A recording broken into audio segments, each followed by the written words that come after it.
सुप्रभात बच्चों, कैसे हो आप सब। मैं आशा करती हूँ आप सब बहुत ही अच्छे और स्वस्थ होंगे, है ना बच्चों। तो बच्चों, आज की कक्षा में हम शुरू करने वाले हमारा अध्याय नंबर 9। इसका नाम है पशु पक्षियों के आवास। ठीक है बच्चों, देखिए हम इसमें पढ़ने वाले हैं अलग अलग पशु और पक्षियों के आवास। आवास मतलब उनके रहने की जगह, ठीक है, जहाँ वो रहते हैं। ठीक है बच्चों, तो चलिए शुरू करते हैं हमारी ये एक मजेदार अध्याय। ठीक है, आप इसमें देखेंगे कि कौन अलग अलग जानवर पक्षी कहाँ पे रहते हैं। ठीक है, देखिए सबसे पहले हम पाठ का सार देखते हैं। आइए बच्चों, प्रस्तुत पाठ में पशु पक्षियों के विचित्र संसार के बारे में बताया गया है। ठीक है, हमें कभी भी उन्हें मारना या सताना नहीं चाहिए। हमें उनके प्रति प्रेम रखना चाहिए और दयालु होना चाहिए। तो बच्चों, इस पाठ में हमें यही बताया गया है। सबसे पहले तो हमें उनके विचित्र संसार के बारे में इसमें बताया है। ठीक है, दूसरा ये बताया है कि हमें कभी भी पशु पक्षियों को सताना नहीं चाहिए। ठीक है, उनके प्रति हमेशा हमें दयालुता होनी चाहिए, उनके प्रति हमें हमेशा प्रेम रखना चाहिए और दयालु होना चाहिए। ठीक है बच्चों, तो चलिए शुरू करते हैं हमारा ये नया अध्याय। आइए बच्चों, देखिए बच्चों, जिस प्रकार हम अपने घरों में रहते हैं, ठीक उसी प्रकार पशु पक्षी भी अपने अपने घरों में रहते हैं, है ना बच्चों। हम भी रहते हैं अपने घरों में, वो भी रहते हैं। देखिए, पशु अपनी सुरक्षा के लिए मानव निर्मित या स्वयं बनाए आवासों में रहता है। इसी प्रकार पक्षी अंडे देने के लिए और अपने बच्चों को रखने के लिए घोंसले बनाते हैं। तो देखिए बच्चों, जिस प्रकार हम अपने घरों में रहते हैं, उसी प्रकार जो जीव जंतु हैं, पशु पक्षी हैं, वो भी अपने घरों में, ठीक है, अपने घोंसलों में रहते हैं। ठीक है बच्चों, अब देखिए जो पशु हैं, ठीक है, जानवर, वो क्या करते हैं, या तो मानव निर्मित और या फिर खुद के द्वारा, ठीक है, स्वयं के द्वारा बनाए गए आवासों में रहते हैं। आवास मतलब घर। ठीक है, अब देखिए, और जो पक्षी हैं, पक्षी क्या करते हैं, वैसे तो पूरी हवा में उड़ते रहते हैं, पूरे आसमान में उड़ते हैं, लेकिन और वो देखिए पेड़ों पर रहते हैं। लेकिन बच्चों, जब उन्हें अंडे देने होते हैं तो अंडे देने के लिए और अपने बच्चों की सुरक्षा करने के लिए वो घोंसले बनाते हैं। ठीक है बच्चों, देखिए बच्चों, यहाँ पे आप देख सकते हैं ये क्या है, एक डाली पर चिड़िया का घोंसला है ना बच्चों, पत्तियों के बीच में। ठीक है, देखिए आगे, अब देखिए दर्जन चिड़िया। तो बच्चों, हम यहाँ पे पढ़ने वाले हैं दर्जन चिड़िया के बारे में। ये एक प्रकार की क्या है, चिड़िया का नाम है। ठीक है, चलिए देखिए बच्चों, दर्जन चिड़िया। ठीक है, यह चिड़िया अपना घोंसला बनाने के लिए बड़े बड़े पत्तों का उपयोग करती है। ठीक है बच्चों, आप इस चित्र में देख सकते हैं बड़े बड़े पत्ते हैं। ठीक है, इसकी चोंच सुई के समान पत्तियों को सिलकर जोड़ने का कार्य करती है। ठीक है बच्चों, देख सकते हैं इसकी जो चोंच है बहुत ही ज्यादा नुकीली और सुई की तरह होती है। इसी वजह से क्या करती है, पत्तियों को, ये जैसे हम सुई धागा से कपड़े सिलते हैं ना, तो ये उसी प्रकार पत्तियों को भी सिल देती है और उनको जोड़ देती है। ठीक है, अब देखिए, इसीलिए हम इसे दर्जन चिड़िया कहते हैं। जैसे कि दर्जन क्यों कहते हैं, क्योंकि जैसे कि दर्जी कपड़े सिलता है ना, इसी प्रकार जब ये पत्तों को अपनी चोंच से सिल देती है, इसीलिए हम इसे कहते हैं दर्जन चिड़िया। ठीक है, देखिए अब घोंसले में भीतर की ओर ऊन के छोटे छोटे टुकड़े, रुई, सब्जी के रेशे, बारीक घास इत्यादि की परत होती है जो घोंसले को गर्म बनाती है। बच्चों देखिए, सबसे पहले तो ये दोनों पत्तियों को इस तरीके से लगाती है, इस प्रकार, और उनको अपनी सुई जैसी चोंच से सिल देती है। दूसरा, इसके अंदर वो क्या क्या भर देती है, उसमें रुई, ठीक है, उसमें छोटे छोटे टुकड़े किसके, ऊन के, ठीक है, सब्जी के रेशे हो सकते हैं। तो ये सारी जो है क्या करते हैं, उसके घोंसले को गर्म बनाते हैं। ठीक है, ताकि जब वो अंडे दे तो वो पूरा अच्छे से जो घोंसला है वो गर्म रहे। ठीक है बच्चों, चलिए, तो आपको समझ आ गया दर्जन चिड़िया के बारे में, है ना बच्चों। चलिए अब हम देखते हैं बुलबुल के बारे में। ठीक है, देखिए बच्चों, ये क्या है, ये है बुलबुल। चलिए बच्चों, आप देखिए, आइए बच्चों देखें। ठीक है, ये है बुलबुल। देखिए, बुलबुल अपना घोंसला झाड़ियों या पौधों की शाखाओं पर बनाती है। देखिए, ये क्या है, या तो वो पौधों की ये शाखाओं पे बनाएगी, ठीक है, उनकी डालियों पर, और दूसरा या फिर वो घास में बनाती है। देखिए बच्चों, जो बुलबुल है, बुलबुल अपना घोंसला कहाँ बनाती है, या तो झाड़ियों में बनाएगी या फिर पौधों की शाखाओं में बनाती है। ठीक है, इसका घोंसला गहरा व प्याले के आकार का होता है जो बच्चों को नीचे गिरने से बचाता है। बच्चों आप देख सकते हैं इसका ये जो है, जैसे हमारा छोटा कटोरा टाइप होता है ना, तो बच्चों जैसे हमारे घरों में कटोरा होता है ना, जिसमें हम खाना रखते हैं, सब्जी रखते हैं, तो ये इसका जो घोंसला होता है कुछ ना कुछ ये एक प्याले के आकार का होता है। ठीक है, एक कटोरे के आकार का होता है, जिसकी वजह से ये क्या करती है, अपने बच्चों को नीचे गिरने से बचा लेती है ना बच्चों। चलिए अब आगे देखिए, अब हम पढ़ते हैं कबूतर के बारे में। देखिए बच्चों, ये है कबूतर। देखिए, तो कबूतर क्या करता है, कबूतर अपना घोंसला पुरानी इमारतों के झरोखों में, दीवारों की दरारों पर, पेड़ों पर या किसी सुरक्षित स्थान पर बनाते हैं। तो देखिए बच्चों, कबूतर के घोंसले तो आप सभी ने देखे होंगे, है ना, देखे हैं कि नहीं देखे, देखिए बच्चों, ये अपने घोंसले अक्सर क्या करते हैं, देखिए यहाँ पे बनाते हैं, जैसे कि दीवारों की दरारों में बना देंगे, है ना, या फिर पेड़ों पर बना देंगे, या फिर झरोखों में बना देंगे। बच्चों आपने देखा होगा, जैसे आप कभी डिस्कवरी चैनल देखते हैं ना, उसमें क्या देखा है, जो बड़ी बड़ी दीवारें होती हैं या फिर जो बड़े बड़े पहाड़ होते हैं, उनमें कहीं ना कहीं छोटी छोटी जगह होती है, उसके बीच में जाके ये कबूतर अपने अंडे दे देते हैं। इसी प्रकार जैसे कि हमारे घरों में जो एसी होती है ना, एसी हो या कोई भी जगह हो, जैसे कि हमारी जो ऊपर की तरफ दरवाजे के ऊपर छोटी सी जगह होती है, तो उसमें भी कबूतर अपने अंडे दे जाते हैं, है ना बच्चों। चलिए देखिए अब आगे, अब आता है हमारा बया पक्षी। ठीक है, देखिए बया पक्षी के बारे में। बच्चों, यह पक्षी अपना घोंसला भूसा, घास, खजूर या केले के पत्ते के रेशों से बनाता है। ठीक है, कैसा घोंसला है इसका, किससे बना है, भूसा, घास, खजूर या केले के पत्तों से। ठीक है, चलिए देखिए अब, इनके घोंसले अधिकतर जल के ऊपर लटके रहते हैं। ठीक है, इसमें आप देख सकते हैं बच्चों, ये एक घोंसला लटका हुआ है जल के ऊपर। ठीक है, देखिए इन घोंसलों में अंदर जाने का रास्ता निचले सिरे से होता है। बच्चों आप देख सकते हैं यहाँ पे, ये देख रहे हैं, ये क्या है, एक छोटा सा छेद है जिसके अंदर से ये ऊपर जाती है। ठीक है बच्चों, चलिए अब आगे देखिए, अब हम पढ़ते हैं तीतर के बारे में। ठीक है, देखिए बच्चों तीतर, ये है तीतर। ठीक है, देखिए ये पक्षी झाड़ियों के पास जमीन में गड्ढा खोदते हैं। ठीक है, तो ये गड्ढे में देते हैं।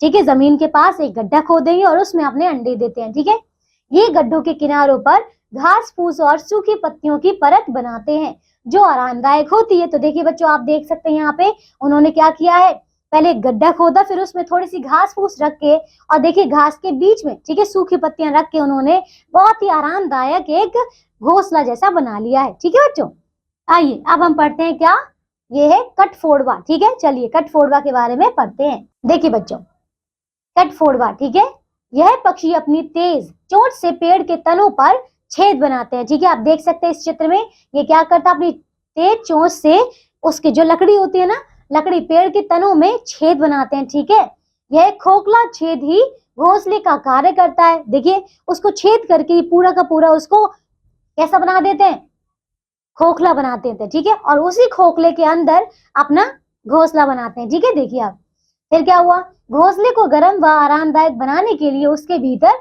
लकड़ी की छीलन होती है बच्चों, क्योंकि ये क्या करते, देखिए आपने देखा होगा, जैसे कुछ बच्चों आपने देखा होगा कि जब ये इसे खोदते हैं ना ऐसे, उसमें क्या करते हैं, छेद करते हैं, तो उसके अंदर क्या होता है, लकड़ी का जो बुरादा होता है, जो छोटी छोटी लकड़ी होती है, वो उसके अंदर रह जाती है। ठीक है, जिसकी वजह से वो बहुत ही ज्यादा आरामदायक हो जाता है। ठीक है बच्चों, चलिए अब आगे देखते हैं। आइए अब हम पढ़ते हैं तोता के बारे में। ठीक है, देखो बच्चों, तो ये है तोता। तोता तो सभी जानते हैं ना, तोता तो सबको पसंद होता है ना बच्चों।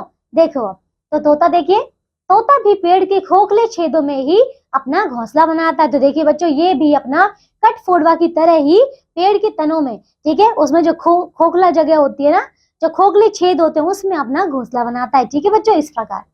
चलिए बच्चों, अब हम पढ़ते हैं पशुओं के आवास। ठीक है, अभी हमने पढ़े पक्षियों के आवास, अब हम पढ़ेंगे पशुओं का आवास। चलिए बच्चों देखिए, तो सबसे पहले है घोड़ा। ठीक है, देखिए बच्चों घोड़ा, तो घोड़ा देखिए, घोड़ों का आवाज अस्तबल होता है। बच्चों ये देख रहे हैं यहाँ पे, ये जहाँ रहते हैं उसको हम कहते हैं अस्तबल। ठीक है, इसमें घोड़ों को रखने की पूरी व्यवस्था होती है। ठीक है बच्चों, तो अस्तबल में पूरी की पूरी सारी, मतलब आप कह सकते हैं सुविधाएं होती है जो कि घोड़ों को चाहिए होती है। ठीक है बच्चों, चलिए, चाहे उनकी खाने की हो या पीने की। ठीक है, चलिए अब देखते हैं शेर के बारे में। आइए बच्चों, अब हम पढ़ते हैं शेर के बारे में। तो बच्चों सबको पता है ना, शेर तो जंगल का राजा होता है। चलिए देखते हैं कि शेर कैसे रहता है। देखो बच्चों, जंगल का राजा शेर गुफा में रहता है। ठीक है, तो देखिए शेर की गुफा होती है। ठीक है, गुफा में रहता है वो। अब देखिए, चिड़ियाघर में भी शेरों के लिए कृत्रिम गुफा का निर्माण किया जाता है। कृत्रिम मतलब जो कि मनुष्य द्वारा बनाई गई होती है, जो कि अपने आप नहीं बनी होती है। ठीक है, जो मनुष्य बनाते हैं शेरों के लिए। ठीक है, कहाँ पे, चिड़ियाघर में। तो देखिए बच्चों, सर्कसों में शेरों को पिंजरे में बंद रखा जाता है। तो बच्चों आप तो जानते हैं, है ना, सर्कस में क्या करते हैं लोग, जो भी वहां पे करतब दिखाते हैं, ठीक है, जो भी वहां के लोग होते हैं, वो क्या करते हैं, शेरों को पिंजरे में बंद करके रखते हैं, जो कि बिल्कुल गलत है ना बच्चों। चलिए आइए अब आगे देखें गाय के बारे में। देखो बच्चों, ये है गाय। ठीक है, तो देखिए गायों को गौशाला में रखा जाता है। देखिए बच्चों, ये क्या है, गौशाला। ठीक है, तो गौशाला में इनके खाने व रहने की समुचित व्यवस्था होती है। बच्चों आपने देखा होगा, है ना। देखिए आजकल तो देखिए गायों पर बहुत ज्यादा ध्यान दिया जा रहा है ना बच्चों उनके लिए। तो बच्चों देखिए आजकल हर जगह पर गौशालाएं बनाई जा रही है ना बच्चों। चलिए बच्चों देखिए यहाँ पे, तो उनमें उसके लिए क्या होती है, गायों के लिए खाना और उनके लिए पानी दोनों होती है। ठीक है बच्चों। चलिए अब आगे देखिए, ये है खरगोश। चलिए तो अब हम देखते हैं खरगोश के बारे में। तो बच्चों खरगोश भी सबको बहुत प्यारा लगता है ना, सफेद सफेद एकदम, है ना। देखिए बच्चों, तो खरगोश कहाँ रहता है? खरगोश जमीन के अंदर बिलों में रहता है। ठीक है, जमीन के अंदर बिल बनाता है, छोटे छोटे होल बनाता है, छोटे छोटे छेद बनाता है, उसके अंदर ये रहता है। ठीक है बच्चों, इस प्रकार से। देखिए बच्चों, तो आपको समझ आ गया कि अभी पक्षी और जो जानवर हैं वो कहाँ कहाँ रहते हैं। बच्चों इसी प्रकार आप सभी को और पक्षी और जानवरों के बारे में पता करना कि वो कहाँ रहते हैं। ठीक है बच्चों, आइए अब हम करते हैं शब्दावली, मतलब वोकैबुलरी। ठीक है बच्चों, देखिए आवास, घर, भीतर, अंदर, स्थान, जगह, रास्ता, राह, पथ, रास्ता, राह या पथ, समुचित, उचित। ठीक है बच्चों, चलिए आगे करते हैं। तो बच्चों देखिए अब हम करते हैं कि हमने इस पाठ से क्या सीखा। चलिए बच्चों करते हैं। सबसे पहले वस्तुनिष्ठ प्रश्न, मतलब ऑब्जेक्टिव क्वेश्चन। चलिए देखिए बच्चों, तो सबसे पहले इसमें देखिए पहला प्रश्न क्या है, सही उत्तर चुनिए। क्या देखिए क्या है, अपना घोंसला झाड़ियों या पौधों की शाखाओं पर बनाती हैं। बताइए कहाँ पे, कौन बनाती है बताइए? झाड़ियों में और पौधों की शाखाओं पर, बताइए कौन? तो ये अभी हमने क्या पढ़ा था बताइए बच्चों? इसका उत्तर है बुलबुल। ठीक है, आइए आगे देखिए ख, यह पक्षी झाड़ियों के पास जमीन में गड्ढा खोदता है। तो ये है कौन? तीतर। ग देखिए, अपना घोंसला बनाने के लिए बड़े बड़े पत्तों का उपयोग करती है। कौन? बताइए? अर्जुन चिड़िया। ठीक है, चलिए बच्चों अब हम करते हैं प्रश्न नंबर 2। देखिए उचित शब्द चुनकर रिक्त स्थानों की पूर्ति कीजिए। क्या देखिए, सभी पक्षी एक से डैश नहीं बनाते, क्या? घोंसले। ठीक है, दूसरा देखिए, घोड़े का आवास अस्तबल होता है। ठीक है, तीसरा देखिए, खरगोश जमीन के अंदर बिलों में रहता है। ठीक है, तो ये तीसरा हो गया। चलिए बच्चों अगला करें, तीसरा प्रश्न, सही मिलान कीजिए। क, बुलबुल। तो देखिए बुलबुल कहाँ रहती है बताइए? ये देखिए कहाँ रहती है बताइए जल्दी जल्दी। सबसे पहले मैं करने वाली हूँ दर्जन चिड़िया के बारे में। ये देखिए दर्जन चिड़िया की चोंच सुई के समान होती है ना बच्चों। अगला देखिए, अब देखिए घोंस, यहाँ देखिए के घोंसले जल के ऊपर लटके रहते, किसके? बाया चिड़िया के। ठीक है, आगे देखिए, का घोंसला गहरा व प्याले के आकार का होता है, किसका बताइए? बुलबुल का। ठीक है, अब यहाँ देखिए, पेड़ों के तने में छेद करके घोंसला बनाता है, कौन बनाता है? ये कठफोड़वा। ठीक है, चलिए बच्चों आइए अगला करते हैं चौथा प्रश्न। देखो निम्नलिखित प्रश्नों के उत्तर दीजिए। तो देखिए क्या है, हम सभी कहाँ रहते हैं बताइए? कहाँ रहते हैं? हमारे घरों में, है ना। हाँ देखिए, पक्षी घोंसला क्यों बनाते हैं? ताकि वो अपने बच्चों को, दोबारा, ताकि वो अपने अंडों को वहां पे रख सके। ठीक है, और उनके अपने बच्चों की देखभाल कर सके। ठीक है बच्चों। ग देखिए, दर्जन चिड़िया अपना घोंसला कैसे बनाती है? तो दर्जन चिड़िया क्या करती है? वो बड़ी बड़ी लंबी लंबी पत्तियों का प्रयोग करती है। उनको क्या करती है? पहले अपनी सुई जैसी चोंच से उनको सिलती है। ठीक है, और उनके बीच में कुछ जैसे ऊन के टुकड़े, या फिर हो गया जो सूखी घास होती है, ठीक है, या फिर सब्जियों के जो रेशे होते हैं वो सब, ठीक है, वो डालकर उनको गर्म बनाती है। ठीक है बच्चों, अगला देखिए अब घ देखिए, कठफोड़वा अपना घोंसला कहाँ और कैसे बनाता है? तो बच्चों कठफोड़वा क्या करता है? पेड़ों के तनों में उसमें छेद बनाता है। ठीक है, उसको क्या करता है? पूरा कैसा करता है? खोखला, और उसी को वो घोंसलों की तरह, और उसी को तरह बच्चों वो उसी में रहता है। ठीक है बच्चों, चलिए आगे देखिए। ड़ा देखिए, जंगल, चिड़ियाघर और सर्कसों में शेर कहाँ रहता है? देखिए जंगल में कहाँ रहता है? गुफा में। चिड़ियाघर में कहाँ रहता है बताइए? गुफा में। लेकिन सर्कसों में कहाँ रहता है बताइए? वहां पे वो उनको पिंजरों में रखते हैं। ठीक है, चल देखिए, गायों, दोबारा बोल रही हूँ ये वाला, जंगल में कहाँ रहता है शेर? गुफा में। चिड़ियाघर में कहाँ रहता है? कृत्रिम गुफा में। ठीक है, सर्कसों में कहाँ रहता है? पिंजरों में। ठीक है बच्चों, चल देखिए, गायों को कहाँ रखा जाता है बताइए? तो ये गौशाला में रखी थी, तो इन्हें गौशाला में रखा जाता है। छह देखिए, खरगोश कहाँ रहता है? खरगोश जमीन के अंदर बिल बनाता है। ठीक है, और वो बिलों में रहता है। आगे देखिए बच्चों, अब हम करते हैं मूल्य परक प्रश्न, मतलब वैल्यू बेस्ड क्वेश्चन। देखिए सोचकर बताइए। ठीक है बच्चों, पहला देखिए, प्रस्तुत पाठ में किसके विषय में बताया गया है? तो इसमें पशु पक्षियों के बारे में बताया गया वो कि वो कहाँ रहते हैं। ठीक है बच्चों, आगे देखिए दूसरा, 5 पशुओं के नाम लिखिए। देखिए बच्चों, तो 5 पशुओं के नाम लिखिए, ठीक है, जैसे कि घोड़ा, गाय, कुत्ता, बिल्ली या फिर गधा। ठीक है, चलिए आगे देखिए बच्चों। आइए अब हम करते हैं भाषा ज्ञान। देखो बच्चों, पहला प्रश्न है, एक शब्द में लिखिए। आइए बच्चों लिखते हैं। तो क, घोड़े के रहने का स्थान क्या होता है? अस्तबल।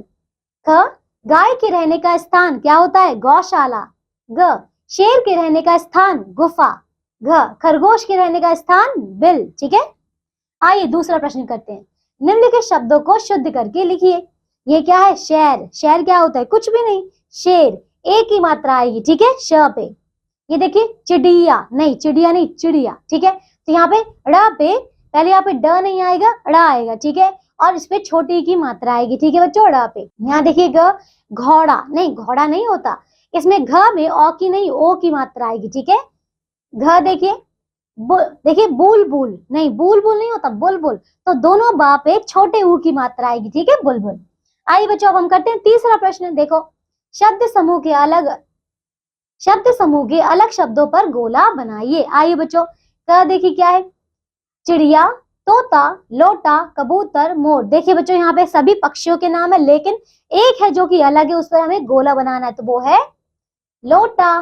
ठीक है, ख देखिए, लड्डू, पेड़ा, पेड़, बर्फी, रसगुल्ला। तो यहाँ पे सभी के सभी मिठाइयों के नाम है, सिर्फ और सिर्फ पेड़ यहाँ पे अलग है। ठीक है, ग देखिए, गाय, भैंस, बकरी, भेड़, मुर्गी। देखिए बच्चों, यहाँ पे गाय, भैंस, बकरी, ठीक है, भेड़, लेकिन मुर्गी यहाँ पे अलग है। ठीक है बच्चों, अब देखिए घ, आदमी, औरत, बच्चा, कच्चा, लड़की। ठीक है बच्चों, देखिए यहाँ पे सारे मनुष्यों के नाम है, लेकिन सिर्फ और सिर्फ एक कच्चा, ये अलग है। ठीक है बच्चों, चलिए अब हम करते हैं प्रश्न नंबर 4। देखो, पढ़िए, समझिए और लिखिए। देखिए यहाँ पे एक उदाहरण दिया गया है, इसको हमें पढ़ना है, समझना है और इसी के अनुसार लिखना है। देखिए क्या है? पकड़ना। तो देखिए, पकड़ा, पकड़ा था, पकड़ेगा। ठीक है, यहाँ पे आपको तीनों कालों में वाक्य बनाने हैं। ठीक है, देखिए बच्चों, हम कह सकते हैं आता। बच्चों देखिए, हम इसे कह सकते हैं आना, आना था, आएगा।